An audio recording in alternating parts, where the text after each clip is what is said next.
In this video, we'll walk you through checking for software updates and updating the ADX system. From the ADX system login screen, navigate to the bottom corner and click on the Software Info tab. This will display details about the current software, firmware, and FPGA versions installed on the ADX. Updating from the server is straightforward. First, ensure there is a good connection to the Wi-Fi or a hardwired connection. Then simply click on the Server tab, and the ADX will automatically check for any available updates. If the software is up to date, a message will appear, or if a new update is found, a prompt will appear to download and install the software update, and then open it.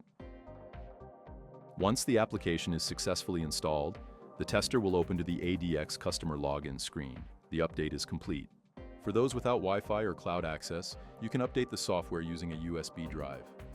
First, you will need to go to cmcbaker.com/downloads.aspx to download the latest ADX software to a USB drive. Insert the USB drive that you have loaded the software on into the ADX. From the software update screen, click on the USB tab.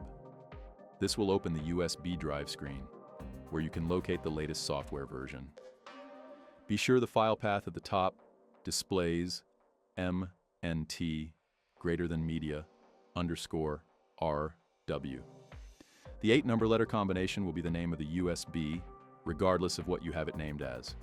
Select the USB drive, then select the .apk file, and click OK to load the version, and then click Install. Once the application is successfully installed, the tester will open to the ADX customer login screen. And that's it.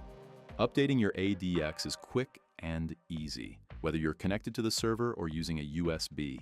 For comprehensive ADX training, contact Megger Baker Instruments at baker.training@megger.com for available training options and dates.